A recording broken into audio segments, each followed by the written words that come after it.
learned about the direct and indirect values of forests and discussed the many ecological services that they provide. Today, I want to focus on two ecological services supplied by forests that are increasingly recognized for their global importance. These are the role of forests in climate change and in provisioning fresh water. Forests are sometimes called the world's lungs. They take in CO2 and they emit oxygen. Virtually all plants require carbon dioxide for photosynthesis, whereby the sun's energy is used to convert CO2 and water into sugars, releasing oxygen.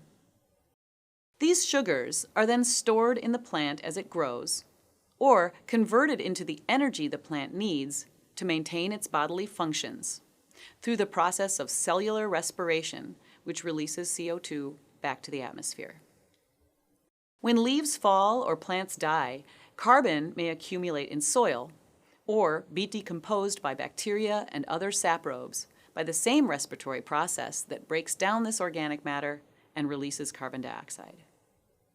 These are the basic components of the terrestrial carbon cycle that you probably are already familiar with. The amount of carbon dioxide taken up by a plant is correlated with its biomass and its leaf area, and is also influenced by many other variables like temperature and moisture. The amount of carbon taken up by an ecosystem per unit area over a particular time period is termed net primary productivity. Generally, high biomass ecosystems like forests take up much more carbon dioxide than lower biomass systems like pastures. Vegetation that takes in more carbon dioxide than it releases is known as a carbon sink.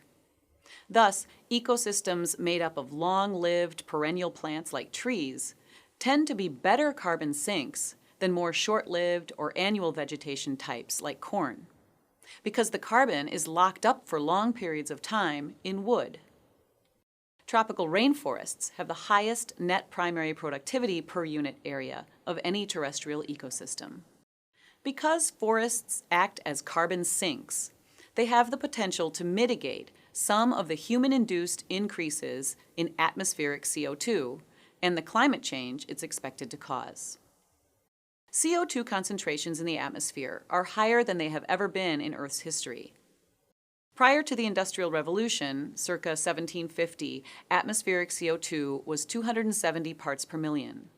Today, it stands at about 450 parts per million.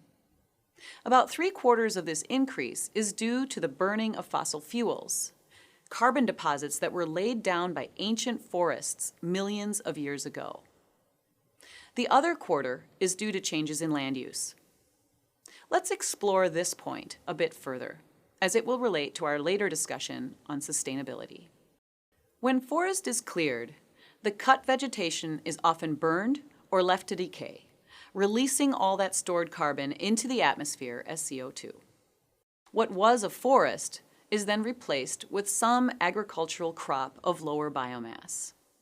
This is the crux of why human use of land has resulted in higher atmospheric CO2. Agricultural systems vary greatly in the carbon they contain. Pastures store the least carbon, while tree crops or agroforestry systems store more. Adding trees to agricultural systems like pastures or cropland increases the carbon these systems sequester and is a partial solution to climate change. Forests also have an enormous impact on the global water cycle and are essential to the provisioning of fresh water to humans. The Amazon basin alone cycles about 20% of the world's fresh water. Let's quickly review the water cycle so we can clearly see how forests fit into the picture. Rainwater is taken up from the soil by plant roots to supply the plant with the water and dissolved nutrients it needs, and returned to the atmosphere through evapotranspiration through the leaves. Rainforests, because they occur at the equator, evapotranspire a lot of water that tends to form clouds via convection right there over the rainforest itself. It's estimated that 50 to 80% of the rain that falls on the Amazon basin comes from this local cycling of water by the trees. Rainfall has only 3 possible destinies when it hits the ground. It can infiltrate into the surface. It can run off into rivers and streams, or it can immediately evaporate back into the air. Infiltration is critical because it provides soil moisture and recharges groundwater. But there are many factors that affect how much water infiltrates into the soil versus runs off. Forests and other natural vegetation have extensive root systems in soil relatively rich in organic matter and with a healthy population of soil organisms. This keeps the soil loose and porous, allowing water to infiltrate rapidly. The soil water is then available for plant growth, seeps eventually into lakes and streams, or percolates slowly down into aquifers. In land uses where the soil is devegetated, has been compacted by machinery, or worse, paved over, infiltration rates can decline to near zero. Whatever water doesn't infiltrate winds up running off into rivers and streams. When runoff is excessive, bad things can happen. A moderate rainfall might cause extreme flooding, and a dry period might lead to waterways drying up. Land uses that reduce infiltration rates result in the loss of the land's ability to buffer against variations in rainfall, putting the consistent water supply that humans depend on at risk. Moreover, water running over the surface carries with it anything it encounters, including sediment, manure, agrochemicals, and other pollutants. In coastal Ecuador, my research is showing that water coming out of heavily deforested watersheds, where pasture dominates in upland areas, have greater E. coli levels than water coming out of watersheds with more forest. The presence of E. coli indicates that the water is contaminated by feces, which obviously poses a major human health risk. So, retaining forest upstream of human populations is beneficial, not just for our water supply, but for our health. It is clear that loss of natural vegetation, especially near rivers, can result in water pollution problems. Water pollution isn't just bad for our health, it has economic repercussions that extend well beyond the costs of water treatment. Even declines in marine fisheries and coral reefs are attributed to ocean dead zones caused by fertilizer runoff from land. Other than not using agrochemicals in the first place, maintaining riparian vegetation, or natural vegetation along rivers, is the best way to prevent such dead zones from forming. I gave an example earlier about water for New York. The city started buying up land in the watershed so it could restore forests and other natural vegetation and thus protect its drinking water supply. And other cities around the world are doing the same thing. These policies go to show that land management practices far away impact both the quantity and quality of water at its point of use.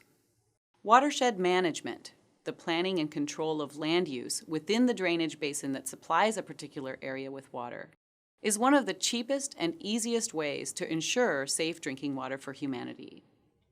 In particular, land management high up in the watershed, near the headwaters of streams and rivers, will affect everyone living downstream. The practical application of what I've talked about during this lecture is that human-induced land use change in general, and deforestation in particular, has consequences on the carbon and water cycle, and thus on climate. Intact forest is a storehouse of carbon and water, whose shade keeps the soil cool and moist. Water returns to the atmosphere by evapotranspiration, producing clouds and rain. When forest is cleared, the carbon in the vegetation is released as CO2. With the forest gone, there are no plants to reabsorb that CO2, and evapotranspiration declines. Cloud cover and rainfall decrease, resulting in a hotter and drier climate. Without the forest root systems and organic matter input, the trees aren't there to absorb or slow the water. The exposed soil becomes more compact and dry, increasing runoff, and along with it, erosion. The world is recognizing that climate change and clean water are two of the biggest challenges to the sustainability of humanity as our population continues to swell. We also know beyond a doubt that protecting natural ecosystems, including forests, is an essential part of addressing these challenges. Policies are being put in place at the local, national, and global level to protect forests and provide incentives to individuals, businesses, and governments to conserve water resources and carbon stocks. We will discuss some of these policies and approaches in detail later in the course.